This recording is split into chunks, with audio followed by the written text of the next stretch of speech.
दुनिया के इक़्तिसादी मफादात जुड़े हुए हैं। इंडिया दुनिया की सबसे बड़ी मंडी है, वहाँ पे लोग अपना माल बेचते हैं, वो इंटरनेशनल जो इकोनॉमी है उसमें इनका रोल है, तो लोग अपने अपने मफादात के लिए अपने स्टांसेस बनाते हैं। भारत मेड इन इंडिया के 5G टेक एक्सपोर्ट करने वाला है यूएस को। आज से तकरीबन 1 महीना पहले यूएस ने ये ख्वाहिश जाहिर की कि वो चाहते हैं मेड इन इंडिया के 4G 5G टेक। अगर यही एक चीज अगर हो गया तो उनके लिए बड़ा फायदामंद होगा।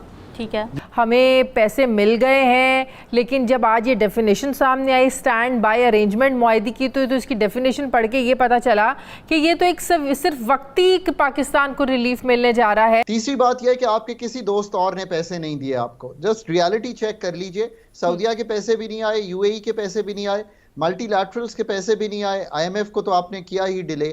की जो खबर बहुत ज्यादा चर्चा का विषय बनी हुई है, यूएन की एक रिपोर्ट जिसमें भारत का नाम 2010 के बाद ऐसा पहली बार हुआ है कि भारत का नाम उसमें रिपोर्ट में नहीं है। कश्मीर इशू ने हमारी पॉलिटिक्स को, हमारी इकोनॉमी को, हमारे रीजन को डिराइव किया और नतीजा ये निकला कि हम पाकिस्तान में भी गुर्बत है।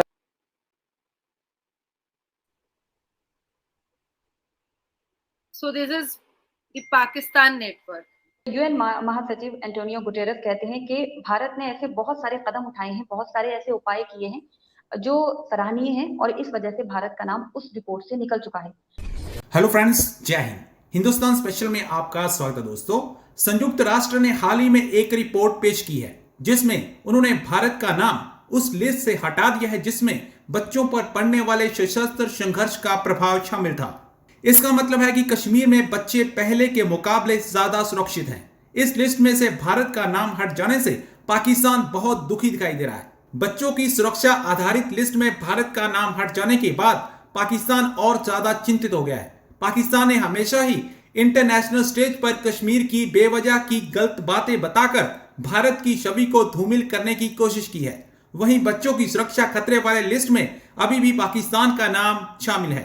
संयुक्त राष्ट्र की तरफ से जारी रिपोर्ट के बाद से पाकिस्तान का मानवाधिकार वाले एजेंडे को करारा झटका लगा है और कश्मीर को लेकर पाकिस्तान की ये नई हार है। कश्मीर में हो रही तरक्की का लोहा ना सिर्फ दुनिया मान रही है बल्कि कई पाकिस्तानी आवाम भी इस बात को मान रहे हैं। तो चलिए दोस्तों, आज की वीडियो की तरफ चलते हैं। Thank you so much. Bharat made in India के 5G टेक एक्सपोर्ट करने वाला है यूएस को। आज से तकरीबन 1 महीना पहले यूएस ने ये ख्वाहिश जाहिर की कि वो चाहते हैं मेड इन इंडिया के 4G 5G take.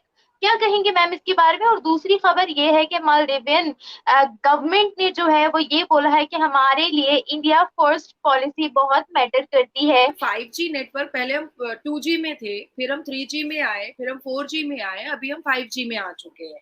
5G network is actually a next level network.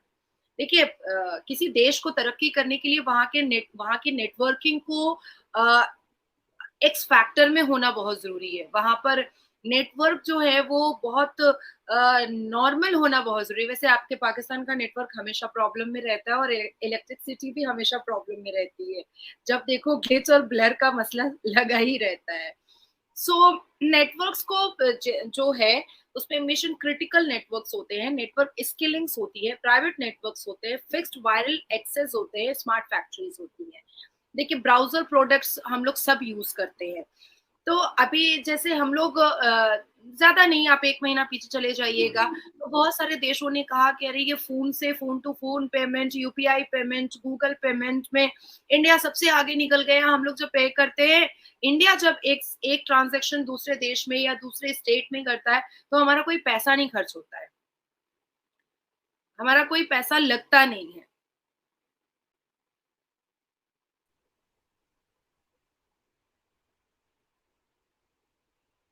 So this is the Pakistan network.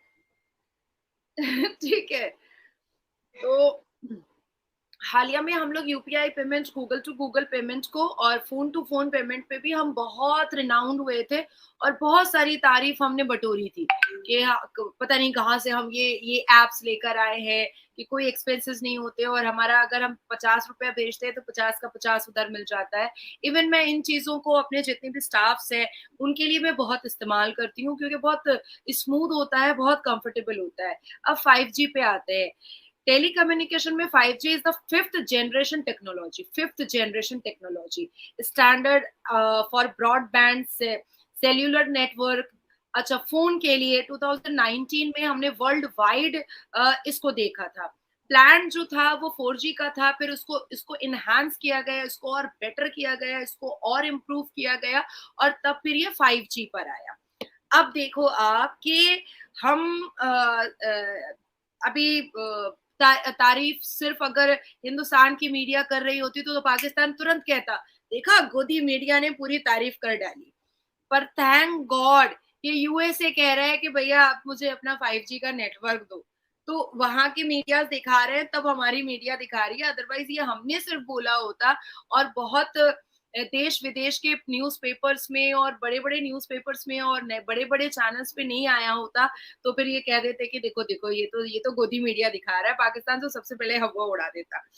तो थैंक गॉड कि बहुत बड़ी बात है हमारे हिंदुस्तान के लिए, बहुत बड़ा अचीवमेंट है हमारे हिंदुस्तान के लिए। हमारे लिए एक्चुअली में निम्रा बहुत प्राउड वाली बात है कि मेड इन इंडिया जो चीजें हिंदुस्तान में बनी हैं, उन चीजों को अब यूएसए मांग रहा है, और भी जो कंट्रीज हैं उनको हमारी जरूरत पड़ रही है।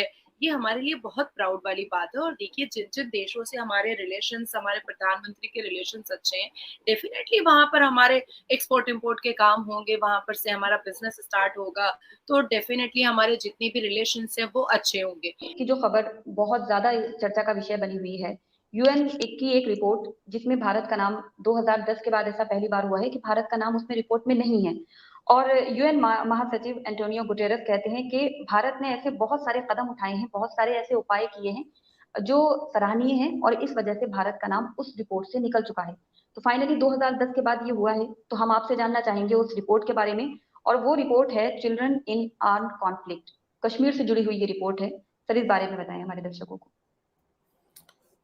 देखिए, धीरे धीरे ये चीजें जो है ना, वेस्ट के साथ इंडिया जैसे जैसे क्लोज हो रहा है, तो ये जो इंस्टीट्यूशंस हैं जो पोस्ट 1995 के बाद एक इंटरनेशनल लीगल ऑर्डर को जो कॉन्स्टिट्यूट किया गया और इंटरनेशनल इकोनॉमिक ऑर्डर को जो कॉन्स्टिट्यूट किया गया, उसमें कुछ इंटरनेशनल इंस्टीट्यूशंस बनाए गए।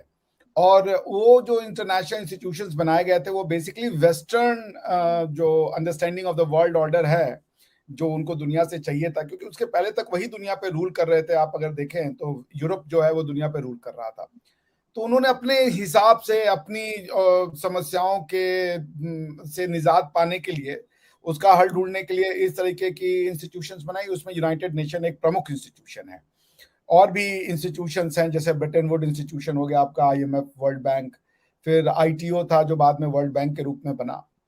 तो यूनाइटेड नेशन की जो सबसे अच्छी बात थी या जो मेन कंट्रीब्यूशन है वो था कि United Nation wanted to prevent states from going to war, armed conflict जिसको आप कहती हैं।